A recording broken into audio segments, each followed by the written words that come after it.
आज का डिस्क्लेमर सुन लो, ये केस जापान की हिस्ट्री का और आई गेस फीमेल क्राइम्स के इतिहास का सबसे भयानक, बहुत सारी हवस से भरा हुआ और पागलपन की सारी सीमाओं को पार कर देने वाला केस है। एंड जब मैंने इस केस के बारे में पढ़ा और डिटेल्स कलेक्ट करी तो मुझे एक लाइन पर पूरा विश्वास हो गया। चाहिए क्या औरत को? तो चलो शुरू करते हैं।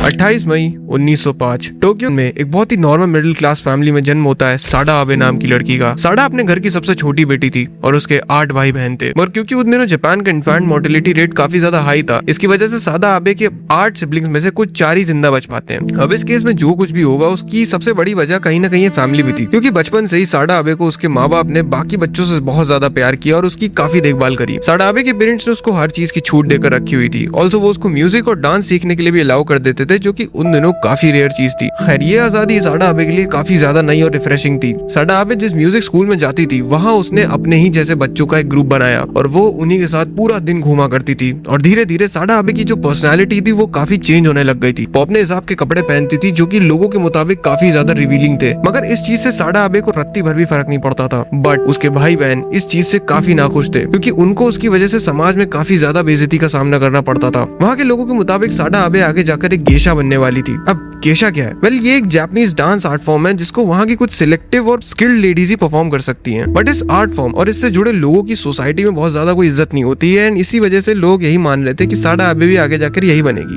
खैर फिर एक रोज साडा आबे अपने डांस ग्रुप के साथ दूसरे शहर जाती है परफॉर्म करने, वो भी अकेले। एंड माइंड यू ये पहली बार नहीं था, इससे पहले भी वो अपने दोस्तों के साथ दूसरे शहर जाती रहती थी, वो भी कई दिनों तक। एंड उसके पेरेंट्स को भी इससे कोई प्रॉब्लम नहीं थी। सो अपनी परफॉर्मेंस खत्म करने के बाद जब सारे लोग बाहर निकले तो रात के समय में साडा आबे के एक ग्रुप के लड़के ने उसका रेप कर दिया। एंड सैडली वो उस समय बस 15 साल की थी। खैर साडा ने अपने घर पर ये जब बात बताई तो उसके पेरेंट्स ने पुलिस में रिपोर्ट भी लिखवाई, बट इवेंचुअली इस केस में ज्यादा कुछ हुआ नहीं। एंड अब साडा आबे के पेरेंट्स को लगने लगा था कि ये सब की वजह खुद साडा आबे ही है। एंड इवेंचुअली उन्होंने उसको घर से बाहर निकाल दिया। बट कुछ दिनों तक कहीं न ठिकाना मिलने के बाद साडा आबे वापस अपने घर जाती है, बट उसके पेरेंट्स इस चीज से बिल्कुल भी खुश नहीं थे। एंड इवेंचुअली वो उसको टोक्यो के एक बहुत ही बदनाम गेशा हाउस में, जो कि एक्चुअली में एक रेड लाइट एरिया था, वहां जाकर बेच आते हैं। इमेजिन एक 15 साल की लड़की जिसके साथ हाल ही में रेप हुआ है, उसको उसी के पेरेंट्स रेड लाइट एरिया में जाकर बेच आते हैं। साडा आबे को इस गेशा हाउस में रहते हुए करीब 5 साल बीत जाते हैं। एंड इस टाइम पीरियड में उसका गेशा बनने का जो सपना था वो भी खत्म हो गया था, क्योंकि जैसा कि मैंने पहले ही बताया कि वो कला हर किसी में नहीं होती। एंड इसीलिए साडा आबे को फिर एक नॉर्मल परफॉर्मर की तरह वहां रखा जाता था। एंड उसे उन्हीं क्लाइंट्स के पास भेजा जाता था जो थोड़े लो प्रोफाइल थे, मतलब जो थोड़े कम पैसे देते थे। एंड वो कस्टमर्स उसके साथ कुछ भी कर सकते थे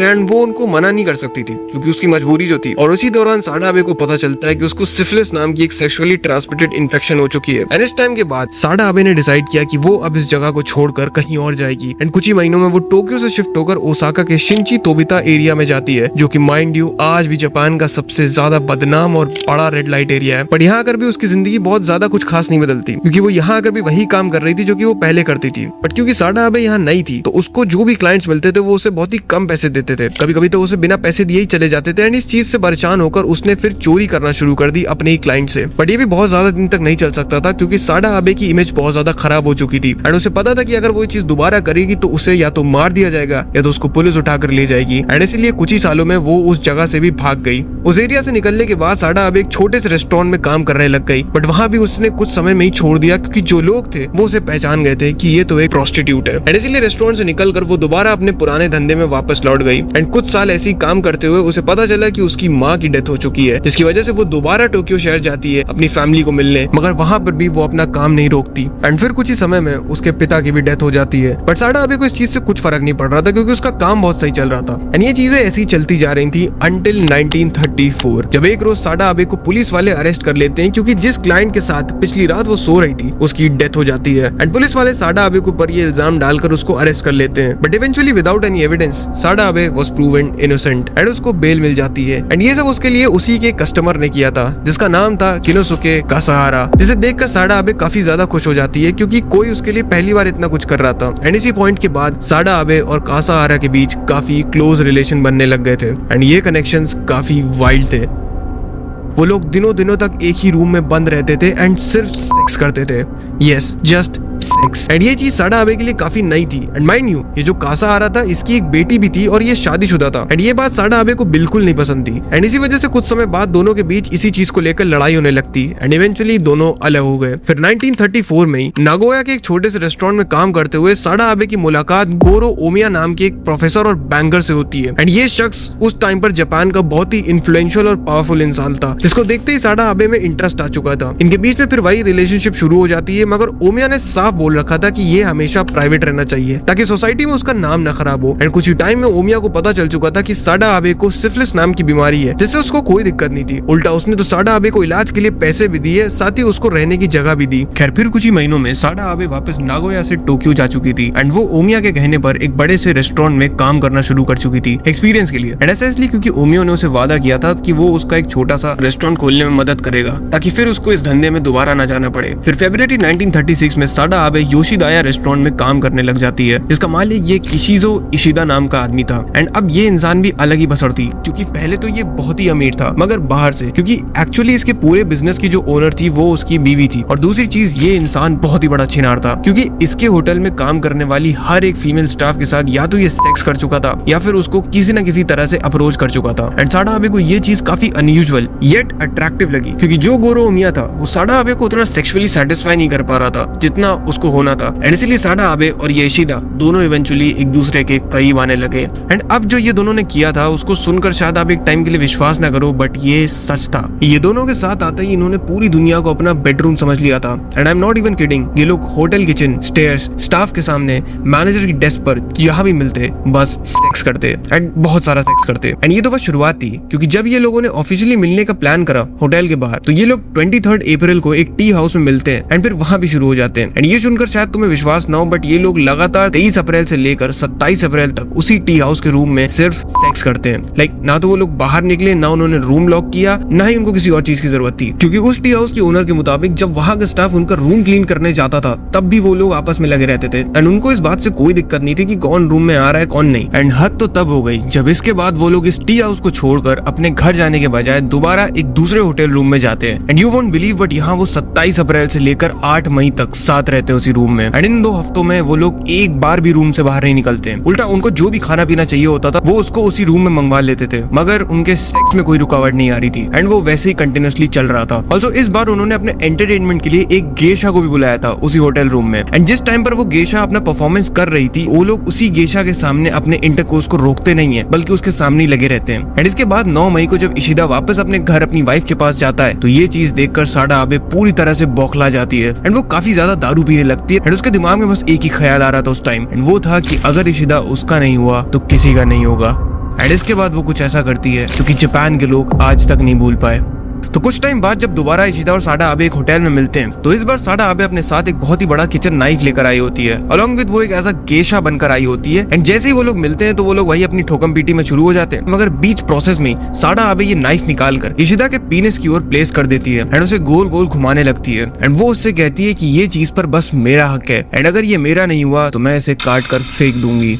बट सरप्राइजिंगली ये चीज से इशिदा और भी ज्यादा टर्न ऑन हो जाता है एंड साडा आबे को ये दोबारा करने को बोलता है। एंड देन फिर से दे स्टार्टेड डूइंग इट। और इसके बाद इन्होंने काफी हेवी अल्कोहल और ड्रग्स का कंजम्पशन करा। एंड देन कम्स 16 मई 1936 की रात, जब दोनों लोगों के बीच में इंटरकोर्स हो रहा था। तो पहले तो ये दोनों भयंकर नशे में थे, और दूसरा साडा आबे उस दिन काफी ज्यादा वायलेंट हो गई थी। उस रात उन्होंने BDSM, ये एक सेक्स फेटिश होती है काफी वायलेंट और अग्रेसिव, उसको परफॉर्म किया। एंड उसी प्रोसेस में साडा आबे ने इशिदा के गले के अराउंड एक रस्सी कस के बांध दी एंड उसे खींचने लग जाती है। बट अभी भी इशिदा को इस चीज से कोई शिकायत नहीं थी, उल्टा ये लोग अभी भी सेक्स कर रहे थे। और तभी साडा आबे इशिदा के गले वाली रस्सी को धीरे धीरे कसने लग जाती है। एंड आधी रात होते होते इशिदा की सफोकेशन से मौत हो जाती है। बट ये तो बस शुरुआत थी साडा आबे के पागलपन की, क्योंकि इशिदा को मारने के बाद भी साडा आबे उसके साथ सेक्स परफॉर्म कर रही थी। एंड जब उसको रियलाइज हुआ कि वो मर चुका है, तो साडा आबे उसके पास जाकर लेट गई एंड घंटों तक उसे घूरती रही। एंड फिर सुबह होते ही उसके पास जो चाकू था वो उसको लेकर इशिदा की तरफ जाती है एंड उसके पीनिस और टेस्टिकल्स को उठाकर काट देती है।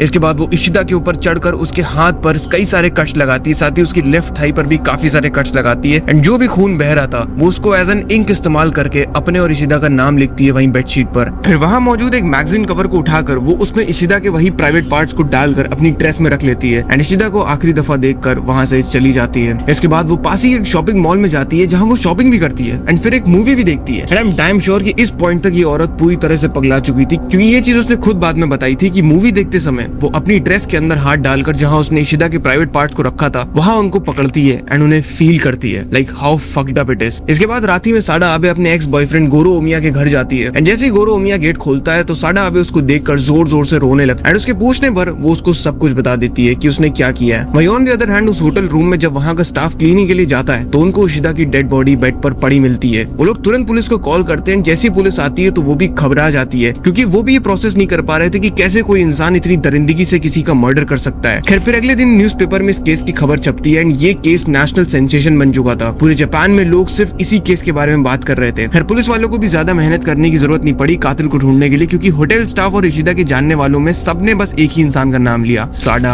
आबे। पूरे जापान में एक बहुत बड़ा सर्च ऑपरेशन चलाया गया था साडा आबे को ढूंढने के लिए। साथ ही आम जनता में भी काफी गुस्सा भरा हुआ था साडा आबे के लिए। बट साडा आबे को इस चीज से कोई फर्क नहीं पड़ रहा था क्योंकि वो अभी भी टोक्यो के एक छोटे से होटल में छिप कर रह रही थी। उसका इनिशियल प्लान था कि इशिदा को मारने के एक हफ्ते बाद वो खुद भी अपनी जान ले लेगी एंड इसीलिए वो काफी ज्यादा अल्कोहल पीने लगती है और साथ ही साथ वो इशिदा के उन्हीं प्राइवेट पार्ट्स को फील करके अपने मुंह के अंदर डाल रही थी। अनफॉर्चुनेटली 21 मई 1936 के दिन पुलिस वाले साडा आबे को पकड़ लेते हैं एंड सरप्राइजिंगली वो उनके साथ बहुत ही अच्छे से कोऑपरेट करके चली भी जाती है। 25 नवंबर 1936 में इस केस की कोर्ट में हियरिंग होती है। बट कोर्ट में जब साडा आबे को पेश किया जाता है तो उसको सजा देने के लिए वहाँ पे अलग ही सीन चल रहा था, क्योंकि साडा आबे अपने लिए डेथ पेनल्टी की मांग कर रही थी। वही कोर्ट उसको सिर्फ 6 साल की इम्प्रिजनमेंट दे रही थी। एंड कोर्ट के दूसरी हियरिंग में जब साडा आबे से इन सब का रीजन पूछा गया तो उसको सुनकर वहाँ मौजूद सभी लोग गहरी सोच में पड़ गए, क्योंकि साडा आबे ने बताया कि उसकी जिंदगी कितनी मुश्किल रही है एंड इशिदा के रूप में उसको जीने की वजह मिली थी। इशिदा उसको वो सुकून दे रहा था जो कि उसको कहीं नहीं मिल रहा था एंड भले ही लोग इसको उसकी हवस समझे मगर ये उसका प्यार था इशिदा के लिए एंड वो नहीं चाहती थी कि वो हक उससे कोई छीने। साडा आबे को फिर जेल भेजा जाता है, मगर 1940s में जापान की कोई स्पेशल एनिवर्सरी थी जिसकी वजह से काफी सारे कैदियों को रिहा करा जा रहा था, जिसमें से एक साडा आबे भी थी। एंड कुछ साल लाइमलाइट में रहने के बाद साडा आबे लोगों की नजरों से दूर हो गई एंड इवेंचुअली गायब हो गई। उसकी डेथ कब हुई है आज तक नहीं पता चला, बट लोगों का कहना है कि 1971 के एंड आते आते साडा आबे को आखिरी बार देखा गया था। सो आई गेस वही उसका एंड था। ये केस बहुत ही क्रेजी और वाइल्ड था एंड इसीलिए I want you guys to comment down your opinions on this one. So that's all, और इज इट?